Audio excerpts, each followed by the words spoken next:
Hello, everybody, and welcome back to Talking About Birds, the only Cardinal podcast that has one too many bins. My name is Nate Heininger, and I'm joined by my co-host, Ben Samorka. What's up, Nate H? If you have an idea for the opening bit, text or leave us a voicemail at 848-48-BIRDS, or you can be like Chaz from the Bird Scored, who suggested that one. I assume, they mentioned the relevance of it because we have on our episode this time, as I'm sure you all have seen in the title, Ben Clemens from FanGraphs is indeed joining us. We will be playing that interview shortly. But I imagine that Chaz doesn't mean Ben Clemens, so it must just be you. And I agree. I do think we have one too many Bens on the show. What would you even do if I wasn't here? Where would you be generally if I wasn't here? Accepting an Destitute. Academy Award. Destitute. Destitute on the side of the road. Hello, Mrs. First Lady Heininger. It's good to see you this morning in our Air Force One. You believe that you would be president? Yeah, if I didn't have you dragging me down, pulling me everywhere I go, talk about ball and chain, Hambone, just hold me back. Hold me back, Hambone. Just doing word association at this point. back flip. I've always wanted to be able to do a backflip. I think you could do it. You should do it right now on camera. I have this, I think, real reasonable fear of not breaking my own neck doing something stupid. And I think that is the actual likely. Like a fear that you just walk around with? All that you're thinking about that? No, honestly, in my day to day, I'm generally fearless, and I don't mean that like I'm a cool guy. I just mean I don't walk around like carrying a lot of in the moment fears. But as someone who I've always wanted to be able to do a standing backflip, because there are people out there who can do that, and I do think I could get there with the leg strength and everything. But I also think there's at least a 40% chance that I break my neck while trying. You have the flexibility and power of a gymnastic athlete or a winter Olympian, or you absolutely, it's just untapped potential. I bet it would only take you a week to knock it out. Thank you. I was thinking about the Winter Olympics the other day. You'd probably do skiing, some sort of skiing, right? Yeah, I'm probably doing luge. I think just lay me down and I'll just. I do think thing. I've been watching a lot of Winter Olympics. I do think I apparently have the body type of a skeleton or luge or like anchor position. There's some thick boys up in there. Yeah, that like I'm like I can be heavy and I can stand still and shift my weight side to side. Be heavy and sit there. That's one of my chief skills. I'll tell you, I have watched. I did not really get the curling bug last year, but I have been watching a lot of curling this year, and it is a lot of fun to watch, and I think it would be a lot of fun to play. It's also the least athletic sport that's ever been in the Olympics. It's more of a skill game. So obviously like skiing, super G, big air, doing the freestyle, slope style stuff, all the flips and tricks, or curling would probably be what I would go for. We watched curling at one of the ski trips. I guess it was the last Winter Olympics, and there was that guy who was like, looked like the uncle from there's some dude ass dudes up in there. Yeah. What was the show with me Aqua with Meatwad and Shake Aqua Teen Hunger Force. Aqua Teen Hunger Force. It looked like the guy from that. Yeah. That was like his job was he was the main curler, and then everyone's doing the little brooms around it. Yeah. Well, you switch off, Nate. You're not only curling is actually when you're making the rock come around a corner by heating up the ice with your little brushes. I've learned a lot over the past week or so. Have you actually done curling before? There is a curling center just outside of Denver. I have never done it. I think I would like to. I'm gonna try to make. Although I bet you it's going to be impossible to do post Olympics because everybody's going to be thinking the same thing. Yeah, I also imagine that while it looks silly, it's actually quite a finesse sport, and I think that's the whole thing. Yeah, and we would have, or it's one of those things that I think you would look at and be like, okay, I think I can kind of get it, and then realize that you have no idea what you're doing with that little brush. when you're in front of the No, I think it's super whatever hard. it's I called. also I think those I was looking it up, those stones or rocks or whatever, they weigh like 40 pounds. They are Yeah, that's too heavy. it's just too heavy. It's just too heavy. Yeah. Can I get like a 6-pound curl? You know, like when you go bowling, can you Oh can yeah. you You know, I would always like to grab the lightest kid ball and put like one finger in it and see how hard I could throw it. Yeah, I like to get the heaviest ball, get my finger stuck in it, and then do the thing where I'm propelled by the ball I'm trying to throw, like halfway Yeah. down the lane. The You old know, Charlie Chaplin is what I call it. I did in high school hit a girl with the backswing of a bowling ball, and I hit her in the head with it. Her fault, by the way. I'm up there. I'm where I'm supposed to be bowling. Sure. So, but that was not a feeling that I enjoyed. This lines up with the athleticism that I was talking about when I think you could probably backflip but this time next week. I think I could. I Do think it. I could. Do I'm it. not going. Yeah. Right, here, hold on. Bang, crash. Right. Nate, we actually have a good episode this we week. Have a good episode. We do have a good episode.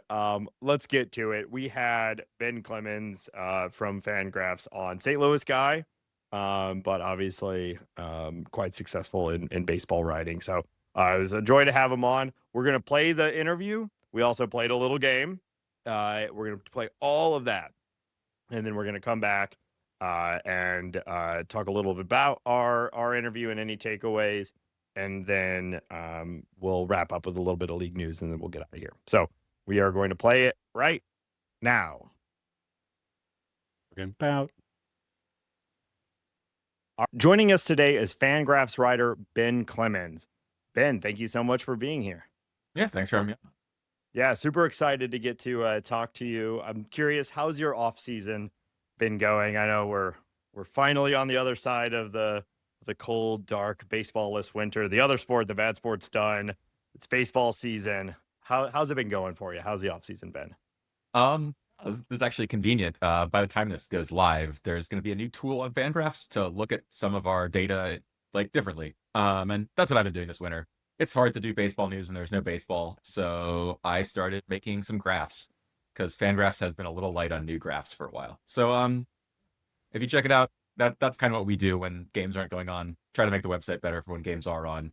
And this is a pretty good winter for that. Nice. Yeah, I'm excited to check that out. And hey, you're preaching to the choir here. We're a weekly show.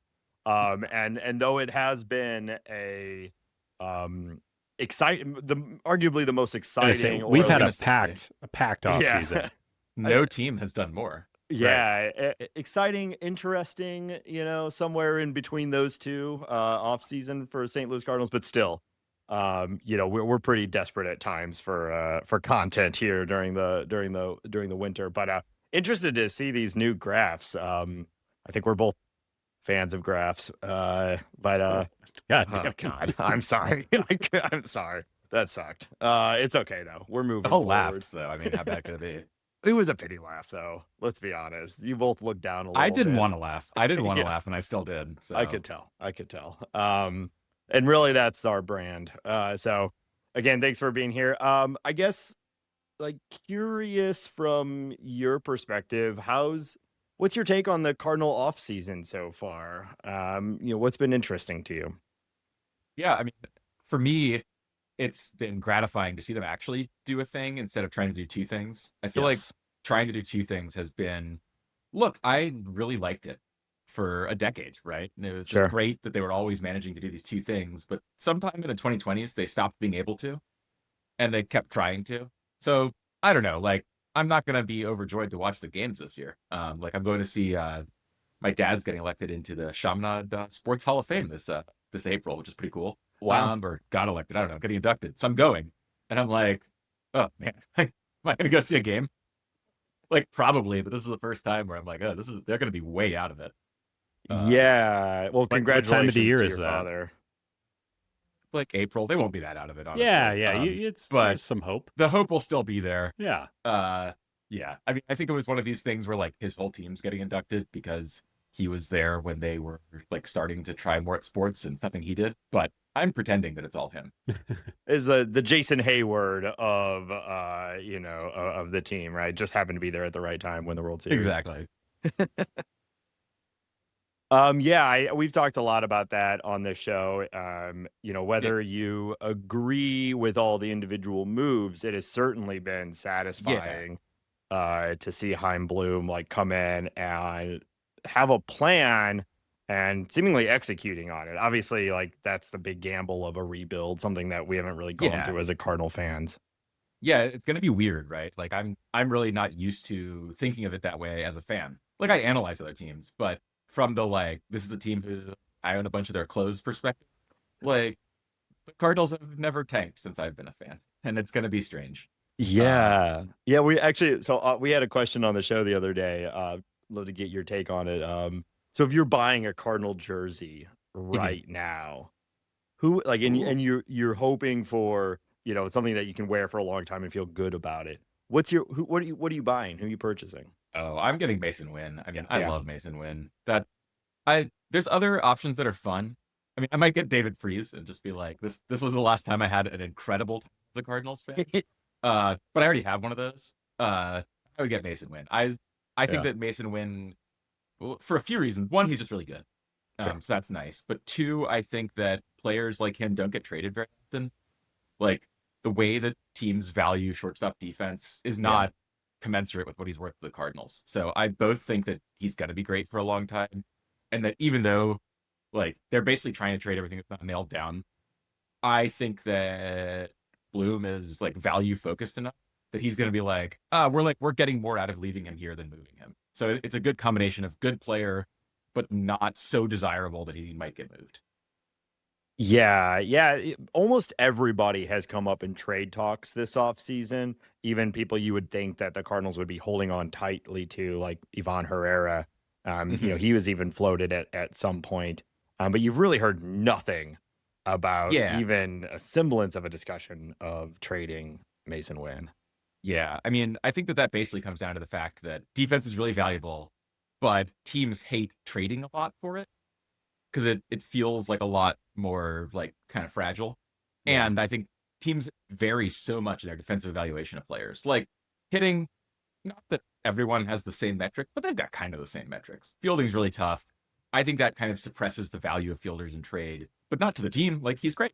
He's a Gold Glove shortstop with an average batter. That's awesome. So yeah, I would go with that.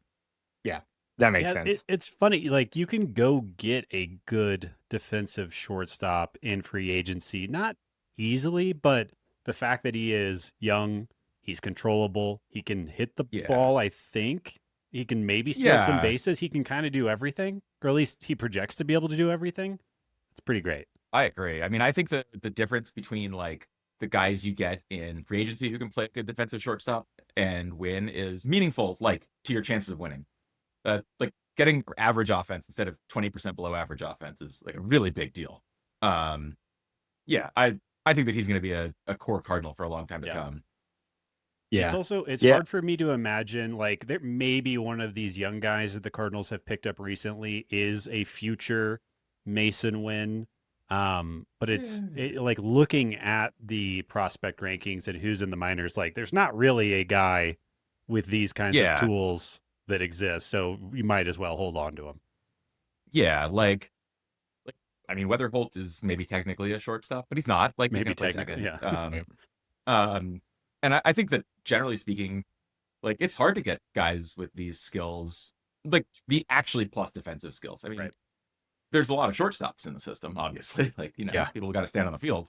But I think that the Cardinal system it's been tilting towards the like toolsy, but not necessarily defensive toolsy way of late. And that makes his spot like even better. I agree. Yeah, I think we're all still dreaming a little bit on Mason Wynn too. And, as far as that offensive upside, because just last year, 91 WRC plus. So, below average, but not super below average, and still 3.1 or 3.5. FanGraphs wore pretty incredible floor. I think we probably see that as his floor. And it wouldn't take too much of a step up, too much more production to get even to 100 WRC plus, or higher, and then that war starts to fly, right? Yeah. So He's a nice like high floor guy too, you know. The it's You're not going to see a season where the bottom completely falls out of his offense because it's not that kind of offense. He Like was broken for 2 months last year and still was, playable for the reasons that he was playable. And I think he was really just in to win the Gold Glove, which he ended up doing, which was great. But even him, with one arm tied behind his back, he was still a plus player. Yeah, that's basically what I mean. Like, he's just not going to strike out that much. And I mean, he's not going to hit for a lot of power, but he puts the ball in play a ton. He doesn't walk zero. Like, this style just has a high floor. Yeah. And since he has a really high floor and ceiling defensively, it's cool. Yeah, like that works. You wouldn't want this as your like left fielder. You'd be like, no, this can't be. But once you know that his defense is so good that you just need to avoid disaster, then awesome. Like, I'm really glad he has a high offensive floor. Yeah. Talking about these kind of like toolsy guys that the Cardinals have been going after, we got Liam Doyle, Jurrangelo Cijntje, Brandon Clark, Ryan Mitchell, Ty Pete. They have all come into the organization in the last year, 6 months, something like that. Since taking over, Chaim Bloom, from my point of view, is really focused on acquiring these like high variance, high upside players. Curious how you feel about that. Seems like the biggest difference in the first early tenure of Chaim Bloom as opposed to Mo and Co. How are you viewing that? Are you a fan of this? Do you think they should keep digging into this? Are you worried that Ty Pete's going to strike out 40% of the time and this is going to happen to everybody? How are you feeling about this methodology? Yeah. I mean, first, bummer about Clark. I think he's out till June. I did not know that. Elbow soreness. Yeah. From the classic, like ramping up for spring training and something hurts. He wasn't contributing this year. It's just a bummer from the development standpoint.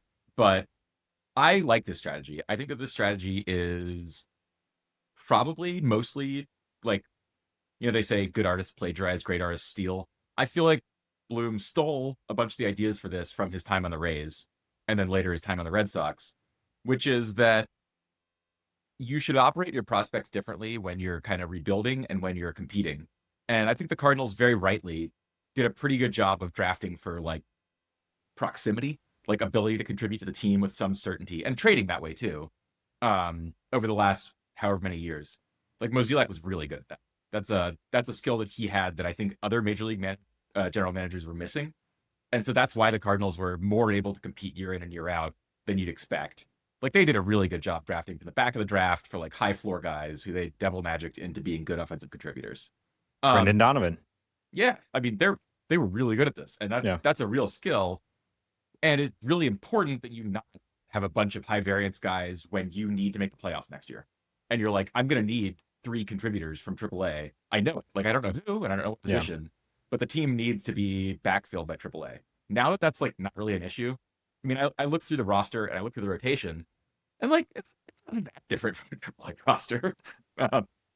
Like, there's a lot of young dudes on there, and like, that's okay because that's what they're trying to do right now. But when that's the case, I think that you should take a portfolio approach and accept a higher chance of failure, because you don't actually need to have, like 40 prospects hit.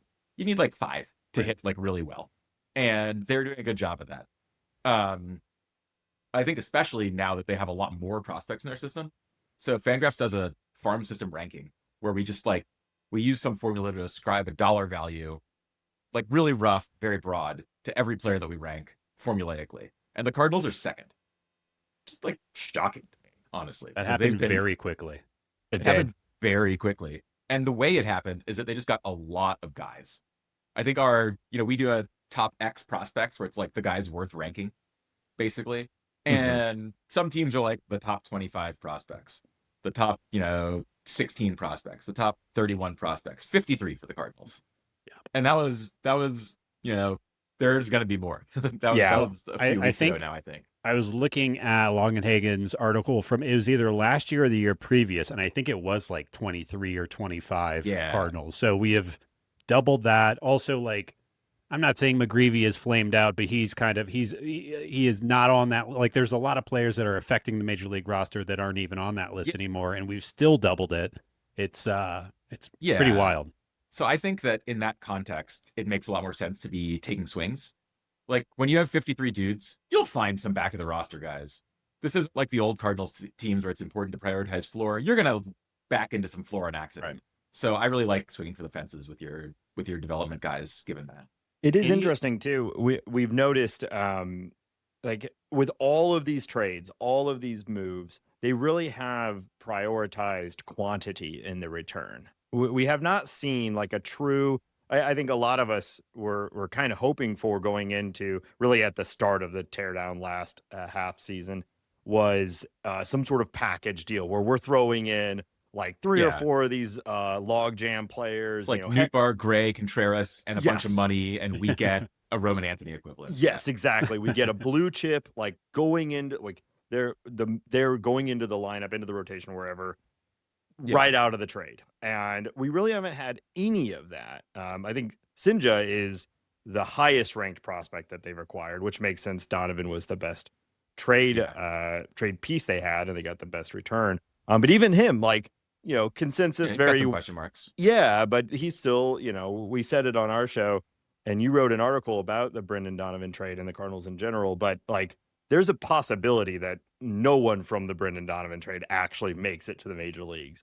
I don't think that's the case, but they all have their questions. They all have their problems. But you can see when you plug that into the broader context, which you're talking about, they've just acquired a mass amount of guys with questions, but enough upside that the assumption is one of the five guys, including the two picks from the Brendan Donovan trade, one of them has to hit, right? One of them has to click, and that'll make the whole trade worth it.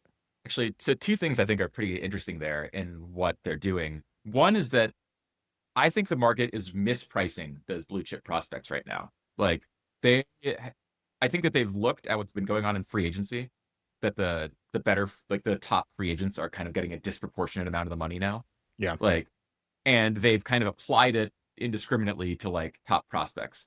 So you almost cannot acquire a top guy anymore. Like the expected return on these, or the necessary return for these guys is so high. But I actually don't think it works quite the same. Like, I don't think that their chances of becoming a superstar in the majors are quite so, like, the 100th best prospect versus the 10th best prospect. I think that we're misvaluing the difference between those guys. And given that, I think what the Cardinals are doing makes sense. Like, the price to get these very top guys is just, I just think it's wrong. And if I were running a team, I'd be doing what they are. I think the sweet spot is kind of in guys who could become a star, but are currently priced below that for like risk reasons, basically. Yeah, a lot of the guys in the top 10 prospect list are still like, we're dreaming on them the most, right? There are some exceptions. I think JJ Weatherholt, he's one of the more clear, like, he's a high floor. Yeah, like he's almost certainly not. Much. Yeah, like we don't know what his high end is ultimately going to look like, but he certainly seems like he's going to have a pretty good floor. But there are other guys in the top 10s that like are just as likely to be a bust as anyone else. Yeah. And then I think the draft picks you were talking about actually feeds into that.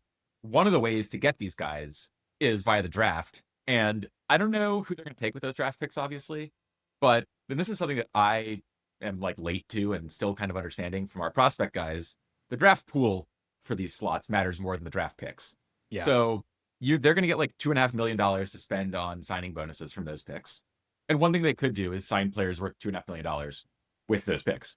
But what a lot of teams do is go sign some random senior, give them $100,000, pocket the money, and use it to pay overslot for your earlier draft picks. So the Cardinals might say, hey, players, you should tell your agents that you want to go to the Cardinals because we will pay you $2.5 million overslot at pick 13. And that works. Like, you can float guys down the draft order that way. Or you could take a highly regarded high schooler in the second round, pay him first round money with this overage you have from your draft pick allocation, and basically get an extra first round pick out of it. So I think that that's like another way that they're looking at the ways to get these guys who could become future superstars and saying, they're mispricing this way of getting future superstars. Let me buy that. Yeah, it is interesting how much it has switched even in the last 15 years. Going back from a Cardinal history standpoint, trading Brett Wallace for half a season of Matt Holliday. He was a top prospect at that time, and that was sort of how the market worked then. Your blue chip prospect was worth half a season of a star or somewhere around there. Maybe if he's not quite a real star, a season and a half, maybe it's a really good prospect. You can get a really good star. But and that's changed completely. Yeah. And then you have AJ Preller trading, was it Leo DeVries for Mason Miller? Just doing whatever he wants to do. I love it. Yeah. Your piece on the Donovan trade, you described Chaim Bloom as methodically taking the Cardinals roster down to the studs. Would you say is this Donovan trade your favorite trade the Cardinals have executed in the offseason, or is there one that tops it? And I'm also curious if there's one that you kind of hate. Yeah, I mean, I've got to be honest with you. I think I'm a pretty good analyst, but I also think I'm pretty realistic about the limits of my knowledge. And I really like the strategy the Cardinals are taking. Mm-hmm. But one thing that is inherent in this strategy is that you're going to lose a lot of the trades. Everyone talks about don't trade with the Rays. They always beat you. The Rays win 53% of their trades. They just trade a lot. And if you trade a lot and have a systematic edge, it works. I think Bloom is essentially replicating that. I think I like the Donovan trade the most. I really like Cijntje. I've watched a lot of him when I was even before writing that article because he's a switch pitcher and that's interesting. Yeah. But also I talked to our scouts a lot about him, and I think that he almost might be ranked higher if he were just working righty all the time. Well, so I really like him. That said, I think the whole idea of this Bloom plan is the reason we're targeting quantity is because we don't know which one of these are going to win. That actually another way of thinking about it is I used to come into the year with a really good idea for which Cardinals rookie I was excited to see. I really hope this guy, Jordan Hicks was one of them, Alex Reyes. Over the years, I was I'm excited to see this specific guy and how he contributes to the system or to the major league team this year. And I would read all the scouting reports and try to understand everything perfectly. I think the idea here is man, we're hoping to get 3 outfielders and probably a third baseman and probably many starters and a bunch of interesting relievers out of this group. And we can't tell you who they're going to be because we just need so many. Yes, I'm still very excited to see Weatherholt this year. But I think one of the cool things is that I'm going to get to see a best of. There's going to be a bunch of dudes trying to be the next guy who sticks in the outfield in the majors. And I don't know which one's going to win. I think that's something that's more doable now because of the trading strategy they've taken. I do think it's going to mean some ugly major league at-bats this year. One of the unavoidable downsides of this strategy is, hey, you do have to crack a few eggs if you're taking 16 okay eggs and hoping to find one good one. That young Pirates rotation is just licking their chops, waiting for a run through St. Louis in St. Louis. I'm sure the strikeouts. Ironically, the young Cardinals rotation is we could face the Pirates. That'll be good for us on a relative basis. Some of these other NL Central teams, I would not be that excited to pitch against. And I'm a little afraid that the Cardinals rotation is going to give up a lot of runs. Because the top 5 guys are not bad. They're all notable prospects or post type sleeper type dudes. But you need 8 starters. And yeah, there's what is Palante, right? There's a lot of I like him, but yeah, are we gonna watch another full year? I think it'll be really interesting. What is the leash on all of these guys? If this is a methodical execution of seeing what we have, we got a lot of guys now, and I'm really curious to see what that plan will be. How long does a Nolan Gorman run his consistent 38% strikeout rate or whatever it is? And is he just we've already made a decision he's getting third base for half a season, or will it be pulled quicker? Jordan Walker, some of these guys that we've had around for a while that have not fully clicked. Is there a specific plan for them? I think they really do they really do want to give Walker full time. I don't think it's gonna work, if I'm being honest with you. I've moved on. But the thing is that probabilistically it's not 0. And Sure. this is the time. Like, I think they screwed him around actually pretty badly during his development. Kind of a part of the symptom of the having your feet in both sides at once issue that we were talking. Yeah. And I don't even know if that's bad. Like, they were trying to win the World Series. This guy couldn't put the ball in the air. Like, of course they couldn't play him, and he can't play defense. But now that it's way more about figuring out if this guy is, like, gonna work out, if he can develop his massive tools into, like, consistent baseball production, which he hasn't yet, like, let him play every day. What's the worst that happens? Like, he's really bad for half a year, and we're like, yeah, we kind of guessed that. Okay. Like, I think that's actually likely, but that's okay.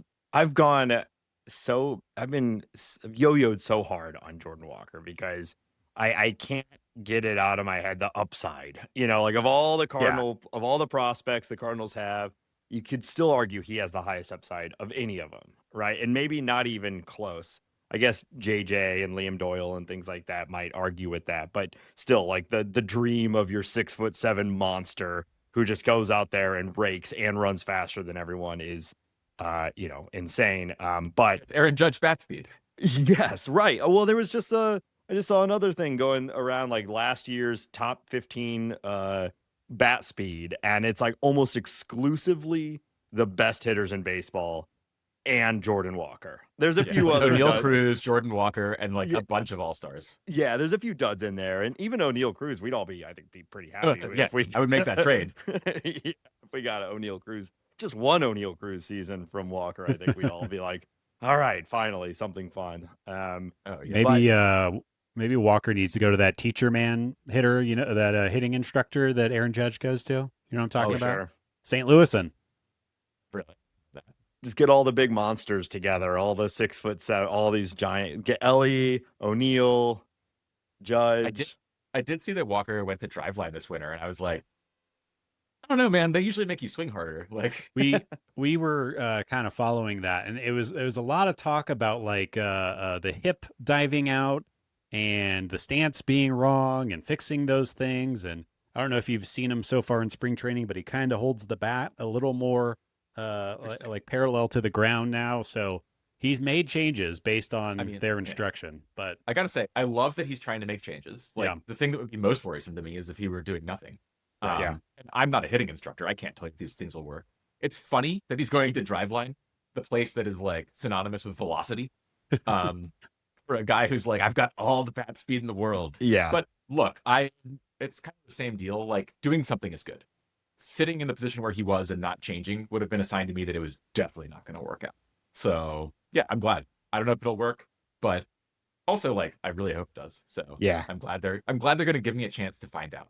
Right. Coming out of last year, my take was, well, all we asked for was a full season of consistency. And then, I'm comfortable with whichever way they go. And we did essentially get a full year of at-bats last year from Walker, and he was one of the worst players in baseball. So I was pretty content with, all right, like, let's move on. He's got an option left. Let's throw him in AAA and say, we'll see you once you carry an OP or a WRC plus over 100 in the minor leagues, which he never did. But I'm back on the hype train. They're telling me they're telling me they're starting him. I want to believe, so I'm all in on it. And like you said, why not? Right at this point, what's the loss? We're probably gonna lose a lot of games anyway, and you might as well. Yeah. That's kind of the thing. Like, even if it is just a complete disaster, I don't know. Like, it's just not going to cost them that much. It was a complete disaster last year, and we kept doing it. So it's even more clear this year. I guess they played him more than I remembered last year. Yeah. They played him quite a bit. I mean, he still only batted 400 times, but he was hurt a lot. Yeah, that makes it trickier. It's also hard for me to imagine like Nathan Church prying at bats away from Jordan Walker. There's not really somebody else other than Joshua Baez with a huge question mark that is really pushing Jordan Walker out of at-bats, at least for the first half of the year. Do you guys want to see one of these new tools I was talking about that shows something interesting about Walker? Yes. Would love to. Let me just share this screen. So talking about Birds exclusive right here. It is. Okay. So this is a comparison of the swing shapes of Jordan Walker and Aaron Judge. If you look over at the stats comparison, Jordan Walker's bat speed is actually higher than Aaron Judge's. That's cool. Yeah. Great. These lines are like the launch angle, so higher is in the air. You can see a little fly ball, ground ball thing here. And then how frequently they square the ball up. How frequently they just hit it right on the freaking nose. So when Judge hits the ball right on the nose, it's like fly balls. All of Walker's best contact is like negative 10 degrees, negative 20 degrees, grounders. Like, he's got this hellacious bat speed, but it's all at the bottom. Like, it's all at the useless places. And when he actually hits the ball in the air, no power. Like, he doesn't connect it with authority. I think we've seen that too. I mean, if you just think about his profile and just watching him, like the amount of times he's nearly killed an infielder with a 115 line drive that's 3 feet off the ground.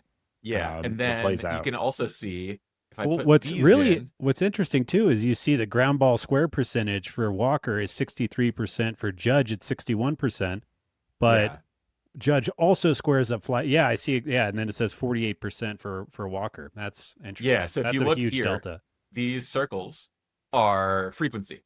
So all of Judge's biggest circles are in the air. Oh wow, yeah, right, because he's like, I'm Aaron Judge, so I should hit the ball in the air because it'll leave the park. Walkers are like all grounders.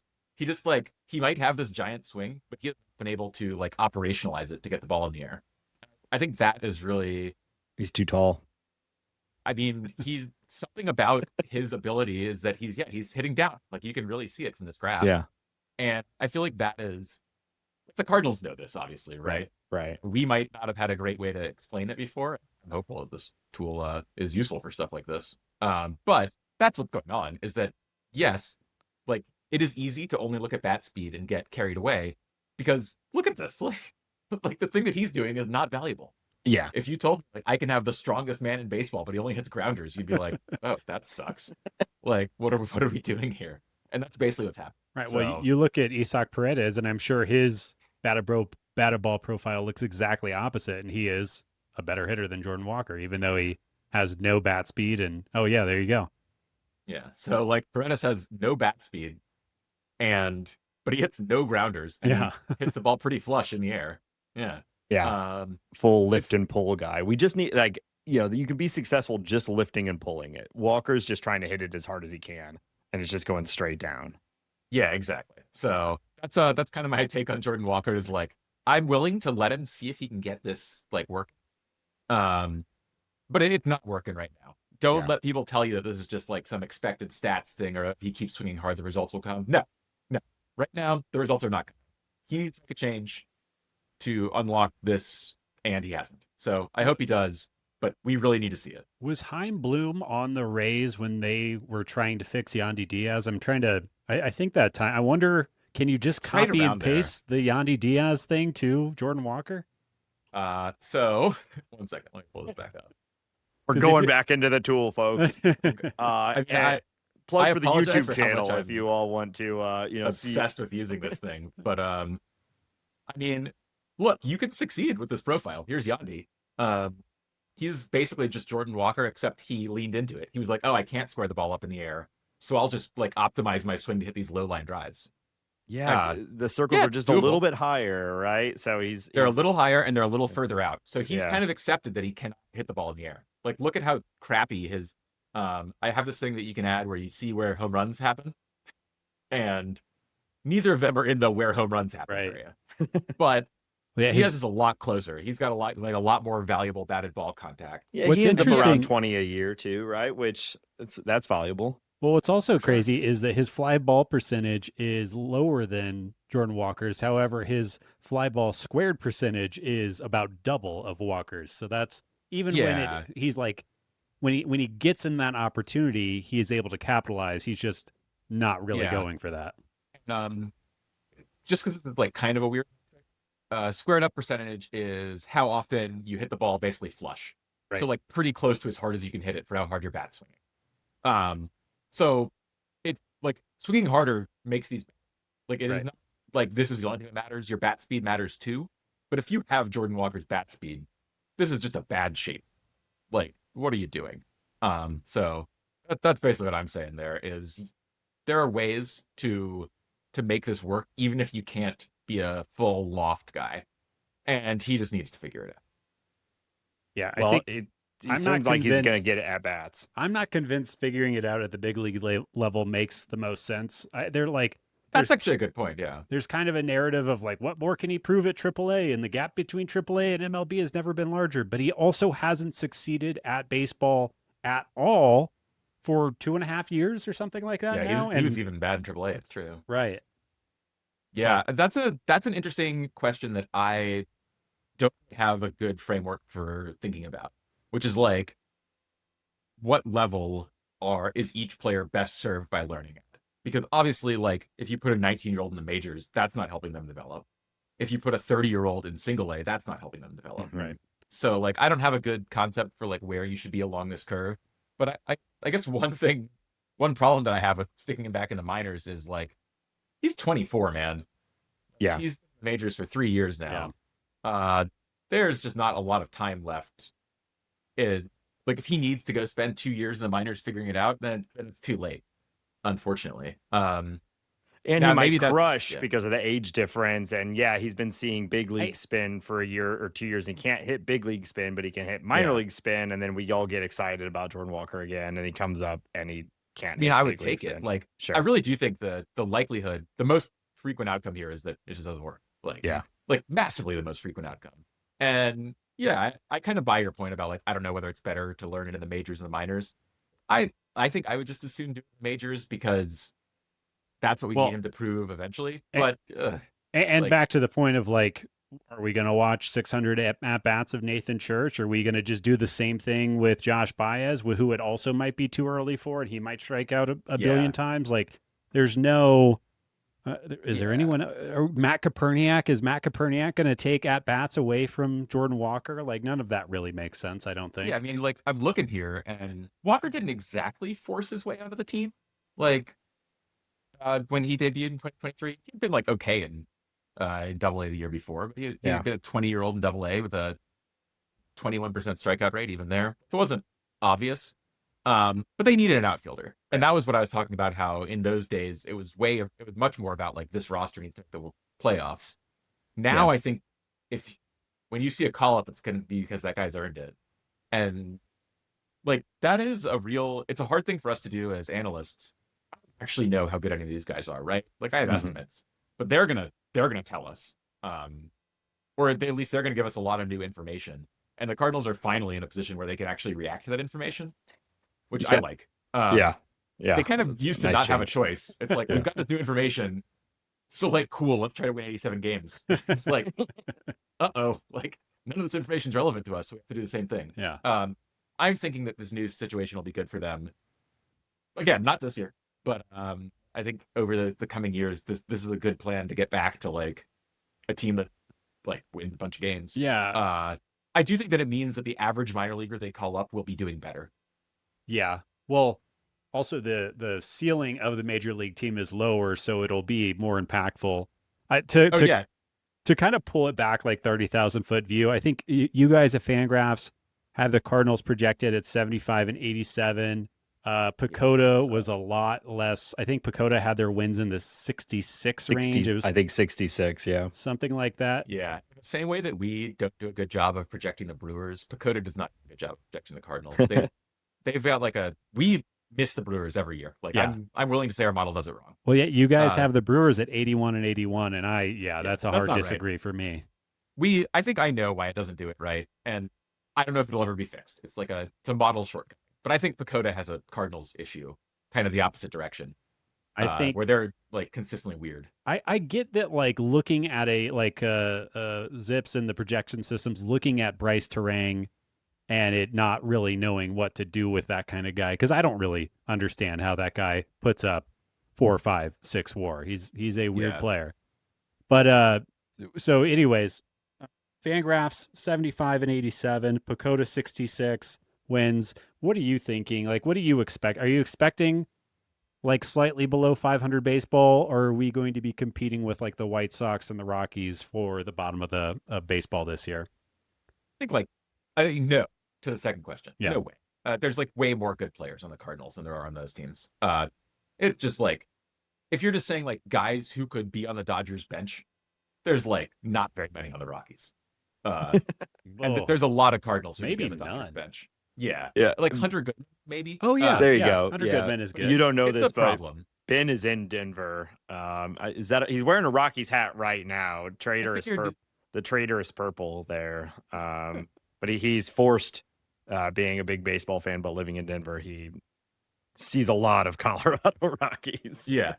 I mean, like, maybe Bretton Doyle's a defensive outfielder on their bench. I don't know. The point is, like, the bad teams, like the White Sox and the Rockies specifically, the Cardinals have no prayer of being that bad in terms of the talent they have on the field this year. They just have too many leftover good players. I think they'd really struggle to tear it down that much. I think they're going to win like 70 to 75 games. Right. I think it's going to feel like it's not even that good. Like, I think it's going to feel a little bit out of it from the start.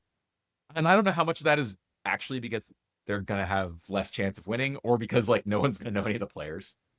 You know, like, I'm going to talk to my uncle, who's a big Cardinals fan, but, like, doesn't follow it the way I do. And he's going to be like, I don't know, like, team doesn't look very good without Arenado. Yeah, I'm in St. Louis, and you know, the Cardinals are an easy everyday conversation with just about anybody passively in St. Louis, and the amount of like, well, they traded everyone I liked, you know, like that is the prevailing answer from someone who doesn't follow and you know, no judgment, everyone's got their own things, but like who aren't viewing what the long-term plan is. Like, I mean, Mason Wynn and Ivan Herrera and I guess Burleson, you know, other than that, like, there's not much. Well, it's hard to convince, like, we're three sickos and the people listening to this are similarly sickos. Like, even worse, probably. The baseball industry is very excited about JJ Weatherholt. But if you're not paying attention like we are, like, who gives a shit about this kid who may or may not be our second baseman? Yeah, I mean, to be fair, I actually think that's probably a healthy correction for St. Louis. That in the last few years, they've been a little bit delusional about, like, they have these guys who are better names than they are players at this point. And they were great players for the Cardinals, but they're kind of on the downswing. But their name recognition is still high. But look, I'm one of those fans. I don't have Giants season tickets. I live in San Francisco, but I go fairly often. I hate it when the Giants get rid of stars. Yeah, like, I'm actually not that, because I'm not that tied up in their record throughout the year. I just want to see, like, fun baseball players play. And look, Nolan Arenado is a fun baseball player. He's one of my favorite baseball players that I've watched in person many times to watch. From that perspective, the Cardinals team is going to be a little less fun this year. But I think it's in service of building a more fun team in the long run. I'm okay with it. Yeah. But well, there's going to be less buzz because they're less good and less exciting. It'll be really interesting to see how it turns out here in St. Louis, because to be fair to, like, fans and ourselves included in that, like, the last 5 years, all we've heard from the front office is we're going for it this year. This is a team to watch. Like, you're going to like it. So if you are casual fan and you're checking in every once in a while in the front office saying, we like our chances. Look at, you know, we got Goldschmidt, we got Arenado. Like, why wouldn't you buy in? And I think it was the last year is where that all finally came to a head, where the fans started to realize, like, wait, like, this is 3 years in a row now you've said this is going to be a good team, and we're out of it by June. And the fan base started to completely dwindle, at least the attendance. I think there are some broader factors, socioeconomic type things, impacting that as well. But I agree. But I think we all know if the Cardinals have a good team, an interesting team, Busch will be filled more or less on a daily basis. Yeah. But no, I think that's a smart point. I'm curious if now, like, everything Bloom is saying now, whether the casual fan is seeing it or not, he's been very clear, like, this is going to be an interesting year. You know, we're not going to give up any games, but we're probably not going to win a ton. I will be curious if, like, a clear direction will be enough to bring fans back in, you know? Yeah, for sure. To be fair to the old front office, like, I don't think they were wrong to do what they did. Sure. Like, I think maybe the last year of it was a little messy and, like, a little disjointed. But when they found themselves in the situation of, like, having Arenado and Goldschmidt and being cuspy playoff teams, like, I don't think the right thing to do was, like, start tearing it down. I think they did a really bad job finding pitchers who could work out for them. And that kind of torpedoed the whole thing. But I didn't hate that they tried. I mostly agree with you. I do think that, like, and I guess this is well towards the end of the experiment, but the idea of signing, like, a Lance Lynn as opposed to, like, developing your pitching analytics division concur. or like building out the spring training facilities was a bad move. Yeah. Pitching was the downside. I feel like at the end of this, like before last year, I wrote this article that was like a decade of the Cardinals in 3 graphs or something. And it was like the average age of their position players is like 26 forever. And they keep rebuilding that. Even when they sign Arno and Goldschmidt, they're not getting that much older because they bring up a bunch of rookies to complement them. And the age of the pitchers is just like going up and up. They have no ideas. They're just signing older and older veterans. And eventually that stopped working. It was last year, right? It was like the average age of the starting rotation was 36 years old or something like that. Maybe 2024. Yeah, it was 2024, I think. Right? 24, yeah. That was the Lynn and Gibson year. Yeah, where it was like you can appreciate their plans. I thought the plans were okay, but I agree with you. The execution, specific pitching front, just doomed it all. Like it just couldn't work. They just didn't have enough pitching. Well, I think the criticism that I agree with the plan. I think it was like, well, of course, go for it. If Arenado and Goldie click alone, we've got 2022, and you've got 2 stars, and you can augment around them and probably make the playoffs. But it was just like half in, half out. Like, we know we need pitching. We're going for it this year, so we're going to spend $20 million on Kyle Gibson and Lance Lynn, which is a borderline plan at best. And instead of just being like, all right, we're actually going for it, and we're going to acquire a meaningful player and not just like a tread water sort of thing. Yeah, or like take some risk, like get a guy who might work out.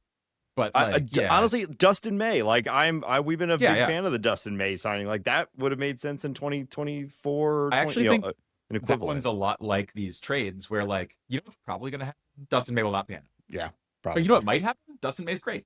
Yeah. So like you should be making this bet 50 times. Yeah. Like, if you think it's a positive expected value bet, just keep making it. And I think Bloom is really good at that. Yeah. Where like, I think one problem that some front office personnel can get into is that they get attached to guys who have given them success. And like, I get why. Like for the same reason I said, I get attached to guys as a fan. But if you're like from the portfolio management side of this, if you're really trying to build the best portfolio of 26 baseball players on your team, it's good to be kind of like dispassionate. And I think Bloom does a good job of that, of like making bets that he expects to fail because they might. Yeah. Yeah, the Cardinals have employed, even before Bloom, this sort of methodology towards the bullpen, and they've been quite successful at it for several years. I think we've seen it across the board. Other teams are doing it as well. Just grab as many darts as you can throw at a time, and by the end of the season, you should have a pretty good understanding of what you have. And they've had a pretty good bullpen, ranged, but pretty good for years now, and it's been almost exclusively built from random acquisitions and signings that have worked out. For sure. I think that Randy Flores does a good job of this as well. I think that the Cardinals have had this way of thinking in many things that have driven them over the years.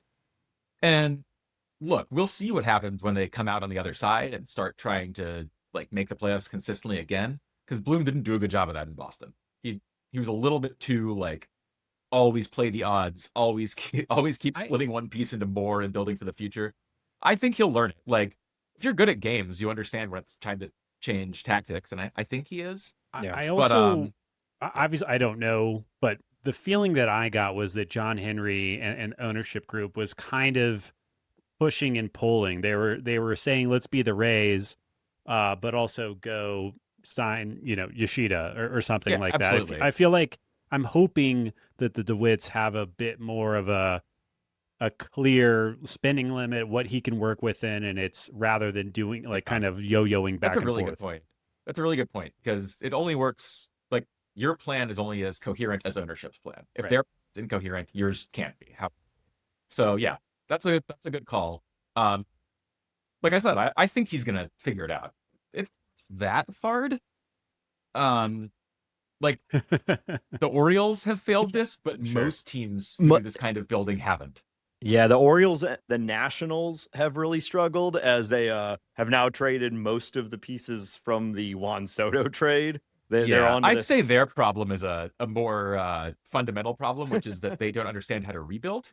Okay. And that doesn't work. That's got a real problem. If you don't know how to tear down, it's bad. The building up phase. I mean, ironically, I'd be kind of interested in going and signing like the Mike Rizzo guys for my try to make the World Series. He was really good at that. Sure. He's not very good at not being good. And I I wonder if the new Nats guys will fix that. But See, yeah, Chaim that Bloom might is be great where at we're not being good. Hambone, we're pretty good at not being good. We have to find our angle here, how we can turn that into success. All right. Just I mean, I think Chaim Bloom is an elite, make the best out of not being very good GM. So you know, just become the podcasting equivalent. We got to get him on the pod. All right. I want to add, I think we're going to play a game, but I want to ask you one other question, then we can move on. In your Red Sox piece last week, you laid out the 3 points for evaluating an offseason. You said coherence of strategy. I think in this conversation, we've talked about that. We understand the strategy that the Cardinals are operating under. Liquidity and optionality. I'm curious to hear your thoughts on that point, and then also the championship probability distribution. Oh yeah, sure. Where the Cardinals are at right now.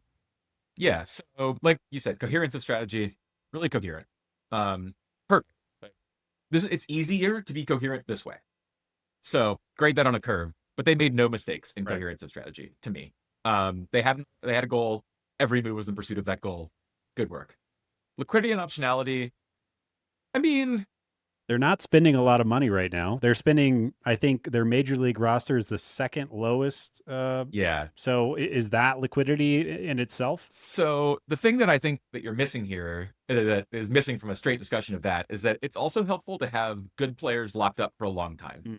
Like if you look at the Mets, because I looked at their offseason as well, they did a good job of basically saying, well, our best 2 players we want to keep forever, and everyone else we might have to move on from in 2 years. Right. So their contract stays short. So like obviously if everyone was on a 1-year deal and could leave after this year, you'd be like, oh, that kind of sucks. The Cardinals have so few like obvious core pieces of the next contending team that I don't exactly know how it would look, but a really good result here would be like Wynn signs an extension that works for both him and the team. Maybe Weatherholt signs an extension after a year in the majors. Like get a few guys who you think are tent poles and lock them up for a long time with cost certainty. Right. So I'd say I'd give them an incomplete grade there. Like what they've done is gotten rid of some of the bad liquidity things. Cool. You should do that. I think they did a really good job. I think that those trades all made a lot of sense, and that putting money into them in most cases was smart. It got them better players, and it didn't affect their liquidity. But let's wait and see what they do to make the long-term shape of the roster better. And then championship probability distribution. I mean, great. Like their championship probability in 2026 was already 0. Right. Sorry. Like, great. We have them at 0.1%. I was going to say there is a sliver, but yeah. Hey, now 0. You're telling me there's a chance. All right, I'm back on board. Exactly. So I think that looking at that and saying, hey, we want to make our future teams shaped in a way where they have the best chance of spiking a World Series, this was good for that. I think also what you were talking about with Bloom looking for guys with upside, that's good for that. Because they don't want a team of like average guys next time. You know, one of the big problems the Cardinals had for a decade, 2 decades, was that they had a lot of like good players, but not enough great players to really break through. I mean, that's just the classic thing that I think of from like my strongest years of Cardinals fandom is like everyone on the roster is an average player. And like, but who's the best of them? Which also, we talked about this which also makes it hard to upgrade, because then you have to go acquire a 5-6 WAR player to replace a 3 WAR player, which is better but hard to do. And who do you? Yeah. And if you're trying to win, do you want to risk the 2.5 WAR players position for a rookie who might have more upside, but it's going to take a while to get there? I mean, the amount of years the Zips projection came out, and everyone was around 2 to 2.5 WAR projected, like across the board. Yeah, I guess I would say that is a way of building a team that I think has worse championship probability distribution than you'd expect from the aggregate caliber of the team. And then making your team a little bit rockier, like bumpier up and down, is better, giving yourself a chance to hit more like real difference makers who could be on a World Series team. So I really like what they're doing there. I think that the next time the Cardinals are like in the playoffs, it'll probably be a team that looks a lot different than what we're used to, but I think in a way that makes you more like the World Series. Interesting. Yeah, I'm just trying to envision what even a Cardinals playoff team looks like right now, and it's so hard. Like I'm a big fan of the, or rather, as someone who likes watching prospects, likes the development of the game. I'm really interested. 2026, I think, is going to be a very fun year from that perspective. And this sort of figuring out who we keep, who we move on from, I think will be fun. But it's probably not going to be particularly enjoyable on a game for game basis. So, but we'll see. Well, we're going to wrap up, Ben. We want to respect your time, but before we let you get out of here, we're going to play a little game. All right. So, Ben, you're a writer, you're an analyst, you've spent a lot of time around baseball and the words that surround baseball. So, we're going to play a little game I call Talking About Words Slang Edition. Ooh. I've got a list of baseball slang that I pulled from an old MLB.com article from around around 2020. I'm going to say the slang, and then the two of you are going to try to tell me what it is. Okay, what is that referring to? Some of these are easier, some of these are harder. Are we buzzing in, or are we? Yeah. So first person to get it right gets a point. If you get it wrong, the other person can guess. If you're both wrong, whoever's closest, I will award a point. So good luck, Ben. So wait, do we buzz in with our name? Because that's confusing. Oh, that's confusing. But yeah, let's do that. I think it'll. I think I can. How do I even keep score? We got. I'll do. You could say Hambone. That works. As your name, and then we got Ben here. All right. So the first one, as I try to navigate my tabs and talk at the same time. All right. What is a banjo hitter? Hambone. Okay. I'm just gonna guess. Sounds like a really light, like low power hitter. I'll give it to you. A hitter who notches a lot of bloop hits without hard contact. There you go. I don't think that's an actual slang term. I've never heard that one. Yeah. According to MLB.com. Who's that writer? That writer's not the arbiters of all baseball, you know? Did Rob Manfred write that? Yeah. Again, some of these I've never heard either. But that's part of the fun of it because you can guess. All right. What is a Bronx cheer? Ben. That's a boo. That's a boo. All right. We're tied up. What is a rhubarb?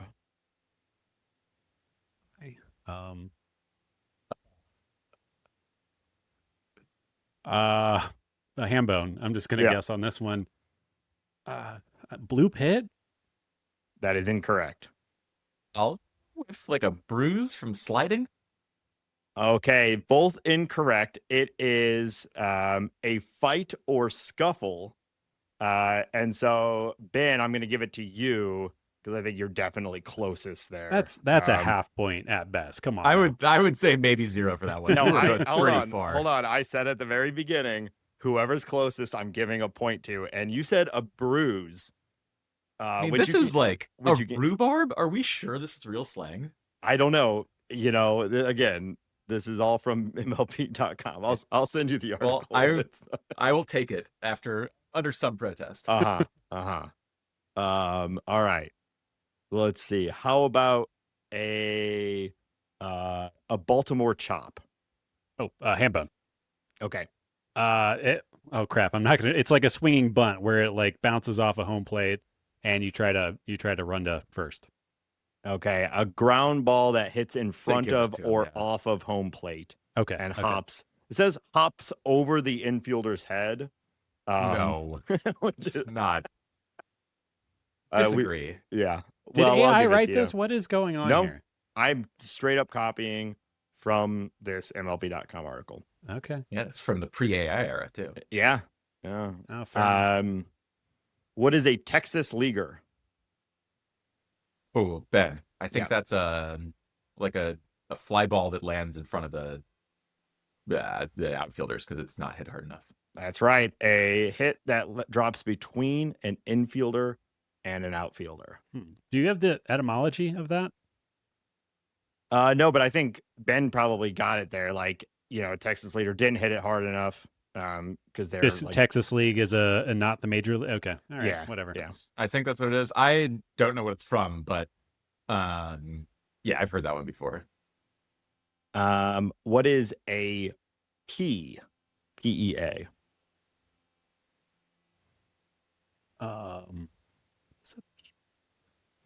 Ben? Yep. I will guess that's a strong throw from the outfield. A batted or thrown ball traveling at a high speed. Oh. You got it. You I got a definitely have couple. not heard that one either. I feel like people say seed way more. Yes. Yeah, you're right. I feel like I've heard P, but maybe it was seed I'm thinking about, like a seed from the outfielder. A few more for you. What is a bonus baby? Oh, I know this one, Ben. Yeah. This is like a short-lived thing that happened in the 50s where something about the way that draft bonuses were done meant that they had to debut in the majors. And so there were all these like very young players that had no reason to be debuting in the majors, getting big bonuses and then starting their major league careers. Yeah, basically, it says a young player who received a very large signing bonus before even becoming a pro. So there you go. All right. So just is Liam Doyle a bonus baby by that definition? I feel like it's antiquated yeah, and that it was like, I think it was specifically the fact that they made these guys debut in the majors and they were just getting like wrecked. Interesting. Did you guys see? I forget what team it was. Someone just signed a pre-contract with an 11-year-old down in like Dominican Republic or one of the Latin countries. It was an 11-year-old has signed. It was like $1.8 million or something like that. Feels illegal, or it feels like that we should. I did see that. It's pretty gross. Yeah. Here you go. I looked this up. From 1947 to 1965, if you signed for a high bonus, you had to be on the major league roster for at least 2 years. Oh. And the stated purpose was that rich teams couldn't just sign all the best players. But it meant that if you were like somebody who got a big bonus, you would just get destroyed first. Interesting. Going and having to pitch against Stan Musial or something like that when you're like 17. Yeah. Yeah, exactly. All right. 2 more for you. What is a snowman? I'll give you. They provide a sentence here. When someone hangs a snowman. Oh, Hambone. Forgot my name for a second. I'm gonna guess a hanging breaking ball just based on the context. Nope. What? I will guess 8 runs in an inning. There you go. Oh, 8 runs God. in an inning. They hung a snowman. I've never heard that one, but at least it makes sense. Yeah, that's a lot better than a snowmen have 3 though. That's I have a problem with that. That's true. That's a good point. I didn't really think about that. Damn. Hung so is it 88 runs? No, that'd be 4. Wait, that's 2 next to each other. 80. They hung an infinite sign placed vertically. All right. So mid-inning, they're still scoring runs. Yeah. Last one. What is a yacker?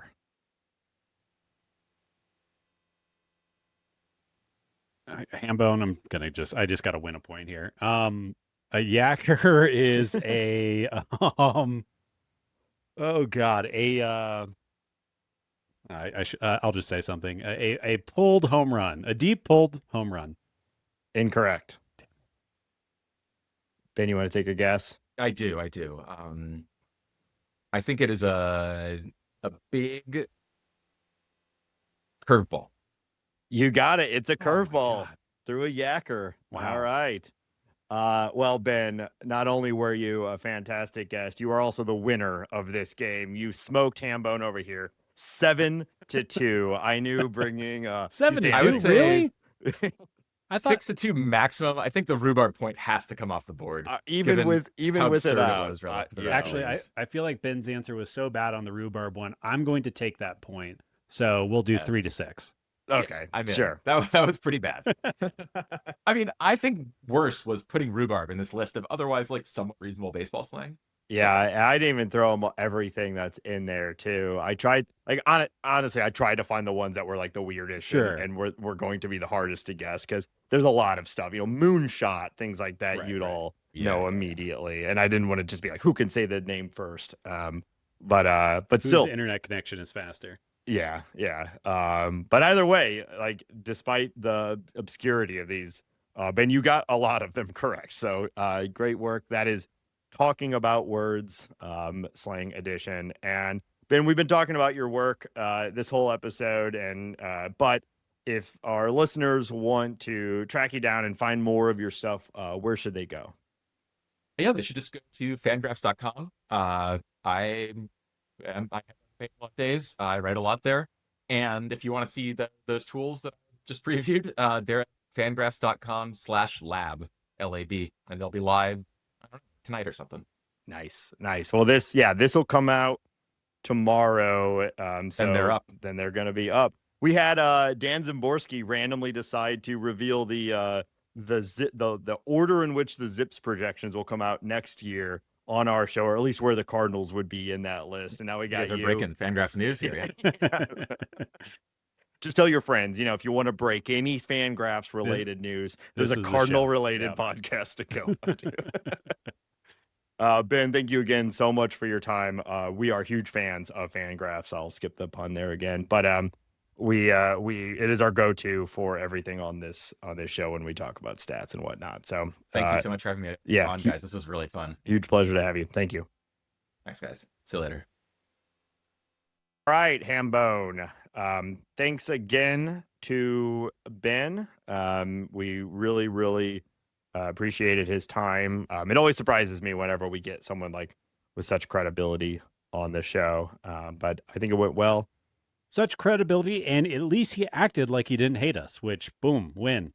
Yeah. Maybe a performance, I don't know, but it was a good conversation. But we got to, before we get into all of our takeaways, we do want to remind our listeners that this show is listener supported on Patreon. Patreon.com/talkingaboutbirds. If you want to support the show, the time and effort it takes to bring it to you every single week. And, we're looking at bringing on more guests and things like that, expanding the show. If you want to support that, consider joining the Patreon. If you join the Patreon, you get access to our private Discord server. It's the Bird Score. That's where people are.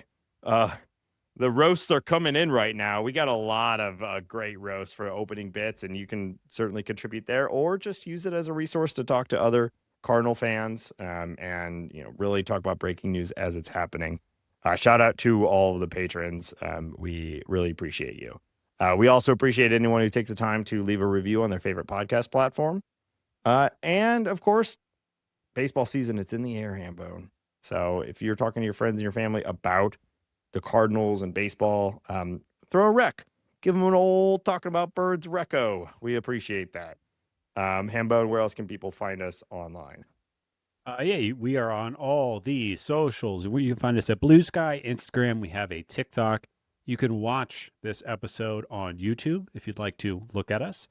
You can find all that information, t-shirts, and more at talkingaboutbirds.com. Of course, you can email us questions or whatever you got to talkaboutbirds@gmail.com. And you can call us and leave a voicemail or send us a text message to 848-48-BIRDS. That's 848-482-4737. 848-48-BIRDS. Wow. All right, Hambone, what was your takeaway from the conversation with Ben? Any highlights or anything that you wanted to dig in a little bit on? Yeah, I thought just like, we've been kind of talking around this, but just understanding that we are not being crazy, our heads aren't buried in the sand about kind of the process that Bloom and Goons are taking to kind of methodically rebuild the team, gathering as many prospects as possible, as opposed to, I think you and I have been pretty keen on the idea of let's go get a Brandon Clark, a Taipei, a Cijntje, rather than going out and, placing all of our eggs in, I think he referenced Roman Anthony, but that kind of basket. Yeah. And, we talked about the idea of having 53 prospects that are worth talking about right now. I think that number is only going to grow over the next year or so. So I think just like digging into that, getting his perspective on that, was really interesting. And then obviously like the little run that we went on regarding the batted ball profile and the stylings of Jordan Walker, and of course getting a look at the new FanGraphs graphs was pretty exciting. But it makes you think, like he does have, we know this, he has the raw tools to make to become a very good, if not great, hitter in MLB. There's just a tweak that needs to happen. He could be he could have an Aaron Judge shaped batted ball profile, but obviously easier said than done. Right. But yeah, I thought that was great. And it was really just like hearing, a national writer, a guy that's paying attention to, he's writing articles about MLB once or twice a week, every week, hearing his perspective on the Cardinals process being solid and something that he would rate out fairly highly. Yeah. Yeah. Because that had been one of my, I wouldn't say it's concern, but, as part of why I brought it up in the discussion was the Cardinals did not really acquire a blue chip prospect at all in this rebuild. And to hear his thought process and frankly, like the justification on not only is that like a good move, but it's really the smart move right now, considering the price of these guys, was certainly gratifying, to hear that perspective and reinforcing our takeaway that it's been a very good offseason. It's been a clear and consistent offseason for the Cardinals. That part at the end where he was saying like no notes, no errors on the moves that have been made. Of course, who knows if they work out, right? That will be the ultimate judgment of this if the Cardinals properly evaluated the return for these trades and developed them appropriately, all independent, different things that will be figured out over the years. But as far as decision making of what you can do, of what's in front of you, it has felt really good. Well, and you think about it. He said, he was referencing our prospect cachet right now. 4 or 5 guys make it to the big leagues and become impactful. You have a pretty good operation. We're talking about 10% of these prospects that are being ranked at the beginning of 2026. Some guys are going to fall in and fall out of this, and we're going to draft a shitload of guys here very soon.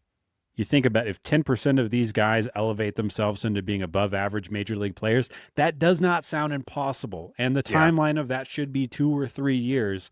Right. It just feels like we're doing all the things that should really set the Cardinals up to be a little bit more competitive next year, a lot more competitive the year after. And then we're talking about bringing in real free agents, augmenting this roster, and we'll fucking just take off after that. Right. Yeah. I mean, if you just think about the math of that, so you get 5 or so from that current 53, you add them to I don't know, the current Cardinal list, you'd be like, all right, Ivan Herrera, Mason Wynn, the bullpen, there's pieces that Burley, there's pieces that are competent major league pieces right now. That puts you at like 9 or 10, average to or above average players, which is an incredible core. You go in, you sign a 5-6 WAR player or 2. And then along the way, we also, there's going to be guys that are not on this prospect list right now that impact the big league in an unexpected way. And you start to see, okay, there's the team. You got 10 to 15 above average players with a couple of them being hopefully stars. And like, that's what most competitive teams look like. Of course, not teams like the super teams like the Dodgers and whatnot, but look at every other major league team that is even like the Phillies, right? It's like the Mariners. They got like 8 guys that you're like, all right, they're all really good. And then you have enough role players around them and you're competitive. Braves, great example. Yeah, there's a lot of very successful teams, Blue Jays, that are doing that thing. And I think the Cardinals are on track. Yeah. Yeah. So, again, thanks to Ben. Really cool. We'll maybe have him on again and in a few months, and we can talk more about how the development has actually been going. And we've talked about it too. We are going to do another episode sometime soon with someone to dig in on prospects even further and talk about what, some of the guys that we haven't covered just yet. Right. But I told you this, Ben, your guy, Danielle, I've been seeing more and more heat for him, but you were the first that I heard talking about him. So telling you, he's a little old. He's a little slow. By the way, he's 20. I think he is going to. Oh, gross! He's on a rocket ship, Nathan. We're gonna watch this kid. Okay. Well, let's go into it. Any other takeaways from the Ben conversation, or should we move on? No, I that was fun. And I guess I'll just plug, like, I'm a FanGraphs member. You should. It's $20 a year. That's how Ben is allowed to do the things that he does. Support FanGraphs. They're great. Yeah. All right, Hambo, we got a little bit of league news, and then we're going to get out of here. Nick Castellanos, Nate. We got to talk about Nick Castellanos. I guess I'll just do a quick TikTok of what happened here. TikTok. It sounds like the Phillies fell out of love with Nicholas Castellanos sometime last year when he got pulled for defense, and then went into the dugout, grabbed a beer, and depending on who you listen to, it sounds like Nick Castellanos said something that pissed off every single person in the Phillies organization. We don't know what that was. Castellanos himself says that he was just being a bit of a pill, but it was also reported that he said something that offended the entire clubhouse and front office. Don't know what it was. They ended up dropping him, just straight cold dropping him in his $20 million a year contract. And then a couple of days after that, the Padres decided to pick him up. He is now a Padre for league minimum for this year. And it looks like, according to spring training videos on Instagram and stuff like that, he is trying out first base. But kind of a wild thing for a guy of his stature and salary and time in the game to just be kind of dropped. And, I'm sure it wasn't only for what he said. He's also hasn't been a great baseball player for quite a while. But kind of a wild story. Yeah, I think that last part is a key factor in this whole thing because, all right, let's go. Here's 2025 worth negative 0.6 F4. 2024 worth 0.2 F4. So over the last 2 years at the major league level with 659 at-bats and 589 at-bats, he is worth negative 0.4 F4. Yeah. The year before that, worth 1.3. The year before that, worth negative 0.2. So over a 4-year as a starter in the majors, he was worth just above zero WAR, right? Yeah. So everything starts at that. Well, and usually we talk about that kind of guy. Oh, that's a coach. He's got coach written all over him. He's hung around in the big leagues. He accrues almost zero WAR. But those guys are usually easy to be around and nice and smart. And then you have somebody like Nick Castellanos, who is none of those things. Yeah. His best season in the majors was 2.3 F4. That, to be clear, great offensive season, just drugged down by his lack of positional flexibility and skill. Yeah. He's a bad defender. Yeah. And that's not helped by moving to DH, as far as a value accrual, and it won't be helped by moving to first base. No. So I say all that to say, my read on it was he had a bad player who probably said something about the other players being the problem of them not winning.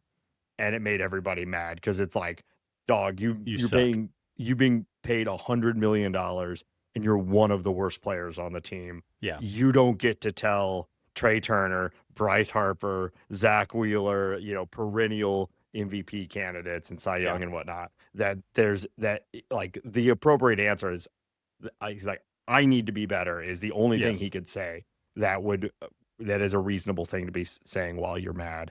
I'm guessing it's that. I do think the hubris of being one of the least valuable players in MLB and cracking a Presidente on the bench is optically poor. That's what I mean. It's all about, that's why it's all about him being bad because there's no one gives a shit about him opening a beer in the dugout. If he was putting up 4 or 5 WAR a season. They'd be like, hey, come on, Nick, put that away or whatever. Like, wait for after the game, bro. If we're going to chug Nick some being brewskis. Nick. Yeah, like none of that matters, but he's being a little whiny little guy, and he cracks a beer, and I was like, get the fuck out of here. So it sounds like he sucks. I was kind of surprised that anyone picked him up, though I know, he has had offensively valuable seasons, league minimum. The Padres will take anybody, so. And I'm wondering, the Padres, they have Xander Bogaerts, they have Manny Machado. Like, will those guys just smack him around if he gets out of line? Like those are, stalwart leaders of organizations that have been really good for a really long time. And something else we learned about Castellanos is that he kind of looks down on non-baseball people. It was kind of reported. And Yeah. I feel like players like Machado and Bogarts are going to be able to maybe tamp down those personality idiosyncrasies that Castellanos brings to the table. Yeah, maybe. But I Maybe. mean, like, he, he had a 90 WRC plus last year, 104 the year before, 108, and then 95 the year before that. So, Also 4 years in going a to a row. worse place to hit, especially at Yeah. night. 4 years in a row, league average hitter with bad defense. Like, I mean, I know, again, you can see, yeah, he had some high WRC pluses 5 years ago. Yeah. But like, come on, But you're right. I mean, maybe like I guess ultimately I'm not too surprised someone's taking a flyer on him. I was just a little surprised that it was a competitive team. You have Gavin Sheets as the projected starting first baseman there. Maybe he is going to DH and play first base against tough lefties, and you can get Yeah. Gavin Sheets, who is a great platoon hitter, not a great lefty hitter. Maybe they're just going to take a flyer on that. That's the only thing that could really make sense. Also, he's league minimum. Wouldn't be surprised if they drop him like a sack of potatoes, in the first month Yeah. of the season if he's not performing. Yeah. Yeah. So, All right. But you know what? I think we're all a little. Gavin Sheets 111 WRC plus last year, so 20% better than Nick Castellanos, and that's on both sides. I think at least the quick Cardinal spin on it. Jake Westbrook, you got to be laughing out there somewhere. This bozo, flexed on me super hard over nothing. Yeah. And then now he's getting cut. He's kind of being laughed at by everybody. Yeah. Well, let's go from one great first baseman to another. The Yankees have re-signed Cardinals legend Paul Goldschmidt. Yeah. $4 million. He is kind of the only thing that really makes sense is he is going to spell Ben Rice when Ben Rice is either catching or taking the day off. Paul's still a very good hitter against lefties, still a good defender. He had a great start with the Yankees last year. And then kind of fell off for the last 2 or 3 months or something like that. But I like this fit for Goldie. I think it makes a lot of sense. They're a championship caliber team. He gets to take another whack at the pinata. There are a lot of things. I like this Yankees team a lot better going into the season with Ryan McMahon, at third base, Jazz Chisholm being healthy, Paul Goldschmidt not being a tent pole of the team, but just like a kind of a bench player, role player type guy. But I like it for Paul. I think it's fun, and good for him. Yeah. Yeah, I agree completely. It made sense to me. Kind of, I think most people were expecting it if they were going to sign someone like this, and he was there. He knows where the bathrooms are. We love maybe it in a platoon role. He'll be effective the whole season. And they got Bednar and Doval the whole like they could be a good little team. Well, not little, they're huge. They're monsters. They're monsters. But yeah, could be a good team this year. Or a special team this year. They're going to be good. The Astros and Blue Jays swap Jesus Sanchez for Joey Luperfido, which is noteworthy just because the Astros traded away Joey. What was that, 12 months ago or something like that? But the Astros to the Blue Jays go back and get their guy. And another team is taking a crack at the old Jesus Sanchez batted ball profile. Just kind of a funny move. I don't love what the Astros have done this offseason. Their team makeup kind of confuses me overall. I do think, with those two things being said, Jeremy Pena, Yordan Alvarez, and Hunter Brown really pave over a lot of weirdness that the team might have. They have a really, really good core. But funny team, funny build. Joey Luperfido is probably going to start for them. And it's funny when a team trades away a guy and then almost immediately reacquires him. Yeah, I was surprised by this move too. From a Blue Jays perspective, they lost Santander again for at least half the season, I think. And in some ways, Jesus Sanchez is just a poor man's Santander. Sure. If you squint, but at the end of the day, it's a fourth outfielder type thing. Right. Because I think they're just going to have Barger play right field most of the time now. And I think that makes a lot more sense than Jesus Sanchez. I from what I read is this was more of like a salary thing, and the Astros were just looking to get away from the like $7 million that Sanchez was owed, and the Blue Jays are flush, as we know. They've been trying to bid on everybody, so $7 million for a little bit more backup is whatever. Yeah. On the Astros standpoint, their GM, I forget their name right now, has said like we're not done. Dana Brown, I think. Yeah, because they have like Isaac Paredes. We talked about him on the thing with Ben. He's in like the perfect ballpark for them. Lift and pull guy. He could hit 40 home runs if he's healthy. And right now he doesn't have a starting position. You're not benching Christian Walker because you paid him all that money, and he had a kind of low key good season last year. And you just acquired Carlos Correa again. Yeah. Yordan Alvarez should stay at DH, maybe play some left field sometime. But yeah, they either I think what is more likely to happen is that Isaac Paredes is going to get traded, just because other teams will want him, and I think it's a lot harder to trade a Christian Walker. Yeah, he just has such a specific batted ball profile that is really ballpark dependent, and you could see it when he played with Chicago. It was not a good ballpark for him, and he did not perform well.